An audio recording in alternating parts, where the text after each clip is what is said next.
to today's Tanya with Hashem's help. And we're going to do, Mirz Hashem, maybe even 2 days Tanya, and we're going to do Tuesdays and Wednesdays Tanya, as we're in the middle of chapter 7, a very beautiful topic of Sha'ar Yichud Ve'emunah, where we're discussing and we're learning about the ways that Hashem makes the world every single second. Fascinating Tanya today. This chapter is long. It's divided over a number of days. It's very deep and very interesting. What we were discussing until chapter 7, from the beginning of the second book of Tanya, is that Hashem is making everything every single second, and therefore everything is nothing compared to Hashem. So how come we don't see it? And that is, as we explained in yesterday's class, that Malchus, the idea of kingship, and Adnus, and the fact that Hashem is master of the world, that name of God is what knows that it's important for constituents to exist, for there to be people that are separate from God that will accept God's kingdom, thereby making God a king, because they're going to submit themselves to Hashem. But if you don't have people that are independent existences that could give themselves over, be submissive to Hashem's kingship, then God won't have that expression of kingdom. And for whatever reason, Hashem wanted to have the expression of kingship, and therefore it was necessary to have people that were independent existence. Very interesting. Now, it's very, I believe this is why, I'm not sure about this, but I'm going to explain to you how I understand this. You see, we have a problem here now, because on one hand, we're kind of almost on thin ice over here, because on one hand, we want to say that Hashem needs to have people that are separate from God in order that they should be able to submit to God. So it's almost like you're saying Hashem needs something that feels an independent existence in order for Hashem's Malchus, the name of God, of Adonai, God being a master, or the term Malchus, in order for God to have that existence so that they could be submissive to God. So that means God needs to create something that is independent of himself. And now this is in direct conflict with the notion that Hashem is the same God before and after the world was created. In other words, it makes no difference to Hashem. So choose one side. Are you saying that Hashem is infinite and nothing else makes any difference to Hashem? Nothing else exists other than God? Well, then it's kind of hard to say that God, something else needs to exist independently for it to be submissive to God. In other words, how could you say both at the same time? And I think this is part of the reason, as far as I understand, why the question comes up over here. And he gets into the topic, very fascinating, of describing the idea of what does tzimtzum mean, what does contraction mean. So when Hashem hid himself and allowed the world to come into existence, did they really become something of their own entity? And therefore, does that really mean that Hashem is not anymore the same infinite single God without anything else existing than before? You understand? It's an interesting question that comes up, because on one hand, we want to say people now became an independent existence, which means they're selfish, dependent things.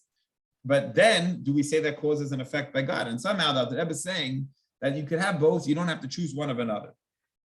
So, first of all, he also says I also want to share another idea. We'll see this in Tanya today, how there is Yechuda Ilah and Yechuda Tata, the higher level unity and the lower level unity.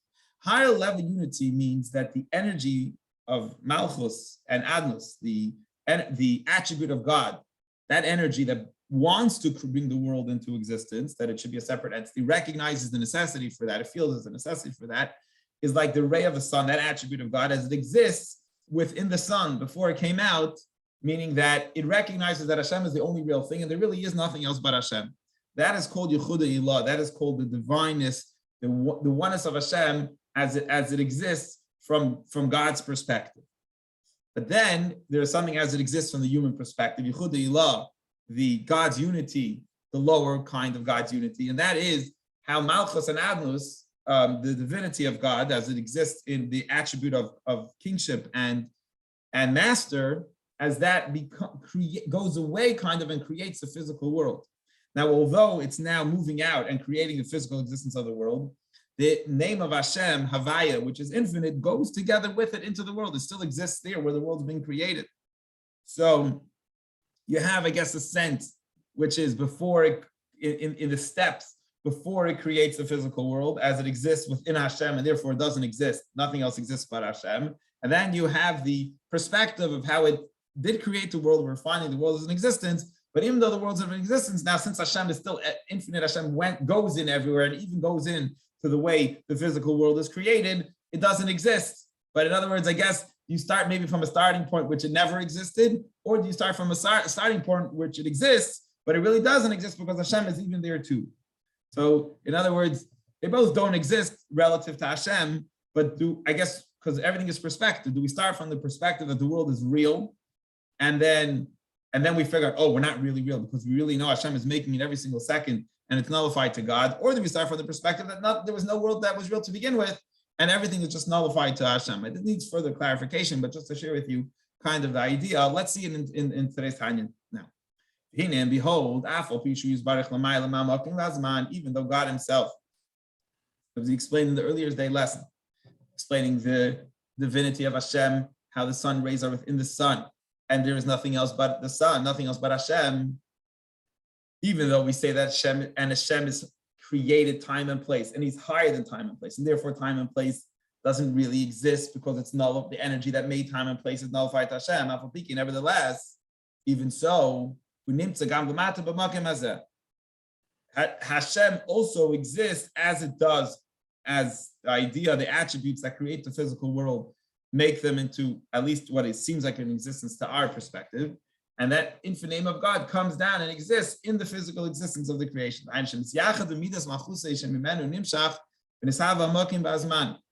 So God has an attribute. That attributes recognize the importance to create a physical world, and it creates time and place. The idea that a world could even bring a world into existence, because you first have to have the idea of concept of time and place, physicality, in order for the physical world to be created within time and place. But then Hashem goes into the world that has been created and brings his infinite energy into there, and therefore, and that is the two names of God combined to each other. It's kind of like the infinite name of God is Havaya. The physical name of God is Elokim, or is, as we're talking over here, Adnos. So the earlier concept is that Adnos goes into Havaya. It just comes, the ray of the sun goes up to the sun and just totally nullifies itself into the sun. The other example is, I guess, the other way, that the sun maybe comes down to earth where the ray was, and the ray already existed as an independent existence. I recognize that there's a ray, but then if the sun comes so close to where the ray was, and the ray doesn't exist anymore, it's totally nullified to Hashem. But that's the lower level of unity, is kind of, I guess, the sun coming to the ray versus the ray going into the sun. Shiluv Havaya ba'adnos baruch hu. Either way, they're both connecting the two names of Hashem, the infinite level of God and the level of attribute of God that creates the kingship, the physical existence. They're both combining together. That means that the essence of Hashem, which is called infinite energy, the essence, God's essence, how God exists in his essence is infinite. That infinite essence of God, it goes into what the attribute created, known as time and place. The infinite level of Hashem goes everywhere, and it also goes into the physical creation of time and place. Because the upper heavens and the earth and the four corners, when we have time, we have north, south, east, west, we have different directions. Hakol, the whole physical existence that was created, Hashem fills that all that physical creation of space. And equally to Hashem, it's not like there is even north, south, east, and west. There's no different physical differences. Hashem is everywhere. And Hashem exists in the lowest part as in the highest part equally. Again, because Hashem's essence is higher than time and place. So anything that's created within a certain time, within a place, within a certain level, Hashem exists there equally. Because anything that's being created in the physical sense is created within a time and a place, or within a certain area. But by Hashem, Hashem is higher than place. So Hashem exists everywhere in there, whatever the place is, but exists as Hashem exists higher than place. And Hashem dresses up in the physical creation, brings the infinite into the physical creation through the attribute of Hashem, which is called Malchus, which is the kingship. Hashem goes through the kingship, which creates a physical world. Through there, goes into his world of time and space. So the attribute of Malchus is the attribute that of limitation, of contraction. It knows that we need to create a physical world, so it hides this infinite energy of Hashem that's in there, but it hides it from the people so that it could exist independently. Because if it would reveal the infinite energy of Hashem in the physical limitation condition of time and place, the time and place wouldn't exist anymore because the infinite level of Hashem would be revealed in Metzius and the Gabri, would totally nullify the creation of time and place if people would recognize the infinite energy of Hashem. I feel and then even the constituents, the people in the world, would not be able to see time and place because Hashem, who's infinite, revealed himself in time and place, and then time and place can exist. So Malchus, that feels that it's important for there to be a dependent existence, hides Hashem's infinite energy from the world. Although Hashem's infinite energy exists through that, in that attribute of Malchus, it hides it from the people so that they would not feel it, so that they shouldn't be nullified. And through this concept that we're explaining, that Hashem exists. In other words, on the one hand, we're saying there's a physical existence. On the other hand, we're saying there's the infinite energy of Hashem, but it does not affect Hashem. We could understand the saying of I am Hashem, I don't change. What does it mean when Hashem says, when the verse says, and I am God, I don't change? Now, obviously, the simple meaning can't say it means very little pirush. Change doesn't mean that, God don't change. Of course, God doesn't change. But how does Chassidus understand this in a deeper way? That there literally is no difference, even though the attribute of kingship decided it's important for there to be independent existence so that they could be submit themselves to Hashem. So he created time and place, created a physical existence. There's no difference to the Hashem, though. From Hashem's perspective, there really is no difference. Just as God was the only one before the world existed, even after the physical world came into existence, there is no additional creation other than Hashem. I just want to argue it's possible to have both. So again, as explained in the introduction to the class today, on the one hand, we want it to be independent existence so that they can be submissive to Hashem. Well, in that case, does that mean that Hashem is not the only one that exists? But he's trying to tell you that from Hashem's perspective, nothing happened. There is no independent existence. Although in their perspective, there's independent existence. From the world perspective, we created something that they think they're independent existing, and therefore they're submitting to Hashem. From Hashem's perspective, there really was no difference in creation from before and after. And this is what it means, that God is exactly the same, no difference at all before the world was created to after the world's created. There's no difference to God's essence and not in God's knowledge. Nothing happened with creation of the world to the level of Hashem that's infinite. And he explains an interesting philosophical reason now. How could that be? That world is created, a physical world is created of independent existence, and God shouldn't feel any change whatsoever. Now, some people want to argue and say simply, well, it's just not possible to understand. Just throw it up to that. We can't understand how that works. But the Rambam is going to say, and the Chassidus is going to explain, that we could somehow fathom that there is an intellect of Hashem, at least the way God comes down into our world, and at the same time that God has some attributes, some characteristics of knowledge, at least how God is lowering himself down into the world. All of a sudden, God has some form of knowledge, but that not even once some form of knowledge is created, that knowledge that exists by Hashem, as his light comes down into the physical creation, is still not the same as our knowledge. And because his knowledge is so radically different than our knowledge, it doesn't work and process information the same way our knowledge processes it. So when our knowledge is processed information, the new information adds a new existence to myself. In other words, I learn about something new that I didn't know before. But it's not possible to say that Hashem, even if we're going to claim the way God exists in the lower world, that he has a knowledge, a comprehension, a level of comprehension, even at a level of comprehension, nothing is added when you teach, kind of say, quote unquote, God something new. When God learns or a new creation is made, it does not add information to God that he didn't know before. Why not? So one of the things I think I heard Rabbi Manas Friedman explain is, or maybe this is me saying it, that God knew everything from the beginning. God is higher than time and place, and therefore he knew everything from the beginning, so nothing new came. But here's a different point. This is what Dr. Rebbe is saying in Tanya. Very interesting. He's saying that he knows everything because he knows himself, because everything that exists came from Hashem. So in other words, it might exist now to us as new information and news, but the way God knows it, since he's high, even his knowledge in a sense is higher than time and place, which means it didn't happen new in any time. it existed in his knowledge. It existed before. To you now, now that you exist in a sphere of time and place, what didn't happen before and it happened now. But regarding Hashem's knowledge, Hashem knew it the whole time. Hashem knew it from the beginning. And therefore, the knowledge didn't add anything because he's really just knowing himself because he always existed and that information always existed there. Let's see inside. Because God knows everything by knowing himself. Because everything is from him and nullified to his existence. Right? Like one of the examples we brought is when you get a scratch, you don't have to look at it, you feel it. It's part of you, it's inside you. But here, everything that comes out comes out of Hashem, it comes from him. So it's anything that's in existence, it actually came from Hashem. Like the Rambam of blessed memory explains when he defines God's knowledge, that God is the one who knows, and he is the knowledge itself. He's the thing that you're thinking about, what's being thought about. And he is the information itself. In other words, in a human being, there's three parts to him. There's the person, and then the person has a brain, and then the brain thinks about other information. But by God, that there's no time and place, there's no particles, there's no different ideas and concepts. It's not God who has a thought process and things he thinks about. The thing he thinks about is him, and the one who's thinking is him.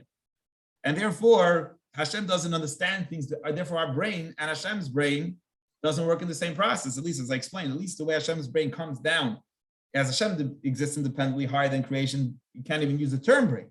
But Hashem created the world in a way that he contracts himself into our dimension, and therefore has some kind of what we would call a thinking capability. But even that thinking capability is very different than ours. And the Alter Rebbe explains, the mouth doesn't have the ability to speak these ideas. The humans don't have the ability to hear these ideas with their ears. Or our brain or our heart doesn't have the ability to understand this thoroughly. Because the way Hashem works, he's not broken up into pieces as a human being is. Hashem, his essence and his knowledge, everything is one. The Kol Tzaddik from every angle. There's only one divine unity. In any kind of way unity could be. And therefore it doesn't process information like us. So when we learn new information, it changes us when we hear something new. But by Hashem, the new information doesn't change Hashem. And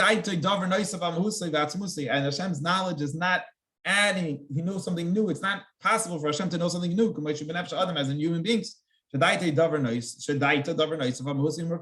the new information adds something to his soul. He now has new information. Because when a human being learns something new, a new study, before you knew that information, you were an intellectual person who had the capability to learn the information. Now that you learned the information, you now have additional information in your soul. You had experience. And that's what happens in the human life every day. As a person grows, he gets more experience, more wisdom, and a person grows. So that we change in life. Ask them, why did you change your mind? Because I grew, I became more mature. Our way our knowledge works is not one divine unity, but it's a very complex growth that a person goes through. But Hashem, his unity is totally one. There's no additions. You can't add to Hashem. You can't add information into Hashem's brain because he is the information. And he knows everything, and everything already existed before, and it comes from within him, anything that comes to existence. Hashem is totally one, without any additions, can't add anything. There's no more pieces to the puzzle. It's just Hashem is everything and everywhere and exists in everything. Just like you can't understand how Hashem exists out of everything we think about is within a time and a place and particle parts and so on, but Hashem exists higher than that. Therefore, you can't understand how Hashem's brain works, and therefore you can't understand why the information is not adding new information to Hashem when existence is brought into existence. All we can do is believe that these concepts are higher than our knowledge. That Hashem is a total oneness. That Hashem and his knowledge are one. And by knowing himself, he knows everything else is born into existence because he knows himself, because everything came from himself. Until the smallest worm in the ocean. The smallest mosquito that exists in the center of the earth, every tiny thing in there is nothing in existence that Hashem does not know. When you do it, and this information doesn't add any kind of new pieces to Hashem, because that information is him. So he knows himself, and he always knew himself. So the new thing that exists to you already existed within Hashem, and therefore there's no new information. And Hashem and his knowledge are one, and therefore he knows himself and he knew himself, and there's this whole idea that we learn new information and we mature and we grow doesn't exist by Hashem. Because it's very hard for us to understand this concept. That's why the prophet actually says,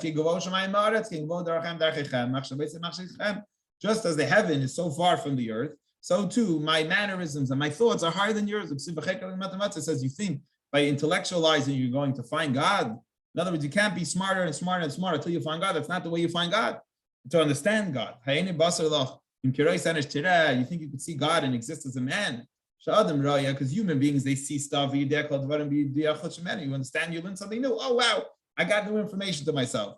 Because Baruch Hu b'dis atzma ad kan l'shayna, and as the Rambam is quoting here, all I think from the Rambam, wherever he's quoting it from, is everything exists within God, and there's nothing to add to Hashem's information. Therefore, it's possible for human beings to be a separate entity, a separate existence, and so that they could be submissive to Hashem, and at the same time, Hashem doesn't become, and nothing changes regarding to Hashem's opinion. Look in the Rambam, the laws of basics of Torah, and the Kabbalists agree to the Rambam's view. Like so the Kabbalists agreed to Maimonides' view. There were other people, as I mentioned before, who wanted to say that, who wanted to add to this idea. There were other people that wanted to add that Hashem's, you can't even use the term knowledge by God. The Rambam's arguing we could use the definition of knowledge by God, at least how Hashem exists within somewhat physical, as he lowers himself down into the physical world, to the Atzilus, to Bria, to creation. You could use this idea intellect, and even that intellect is able to understand and not be affected at the same time. The other Kabbalists said you can't even use the term intellect because Hashem is just beyond it. There's nothing even to talk about. The Rambam likes to use the term, it seems, in the Kabbalists, that there is an idea of intellect, but even that intellect is not affected by the fact that you're that the world is physical world is being created because it comes from Hashem, and therefore Hashem knows it within himself, and therefore there's no additions to Hashem. He goes on to say, we'll finish with this idea. Understand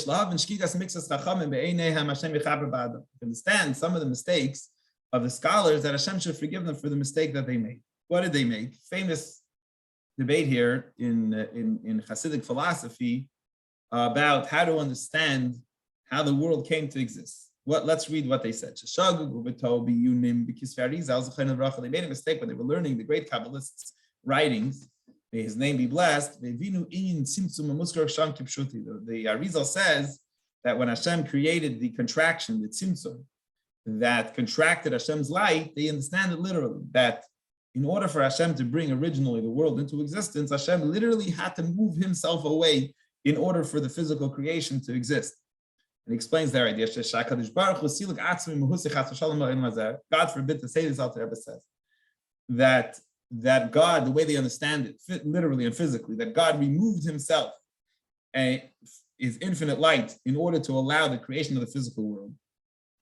And so where is God? He's looking from on top. God knows what's going on. That's happening in the upper heavens and the lower worlds. But the bottom line is, he wants to say that Hashem, they believe that Hashem had to actually remove his infinite energy and create a space where physicality could be created. Opposite of what the Alter Rebbe has been trying to say so far, that they're not contradicting and they're not in conflict to each other. That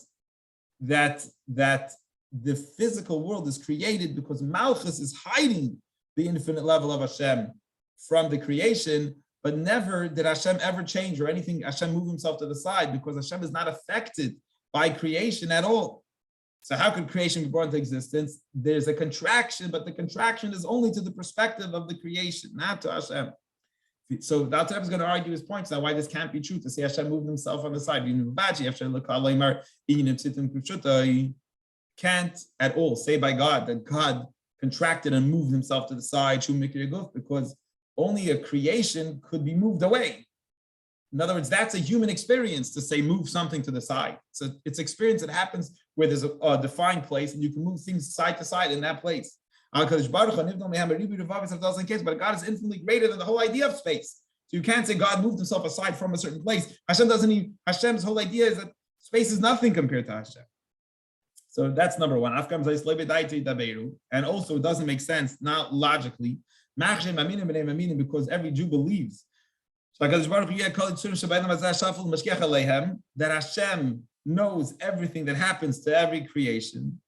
And now when they agree to this knowledge that Hashem knows what's going on, to say that this has ramifications and implications on infinite Hashem, as we're trying to say, just because God knows that they exist doesn't mean that had to change God, because it's possible for God to know them by knowing himself. So he doesn't, in other words, for God to interact, I guess, with creations does not mean that Hashem all of a sudden has to take on some of the characteristics of the creation. God could stay God and not be affected at all. And creation is a creation, and Hashem knows them, but Hashem exists as he always did by knowing them. And Hashem and his knowledge is all one, and somehow Hashem completely and totally stays as Hashem is in his essence, and at the same time, that Hashem stays as his essence. Creation is created from that perspective, and Hashem knows them by staying God, always staying infinite, who he is, who Hashem is infinite, and knowing them and creating separate beings who, in their own eyes, see themselves in independent existence. But that did not affect Hashem, because the way God knows them is by knowing himself. So this whole concept of saying that there's a creation and that really contracts Hashem to bring other things into existence, Alter Rebbe says it really is not true, because Hashem himself doesn't change. Anyway, a very deep lesson. Hopefully people were able to follow me. And any questions or comments, I really have to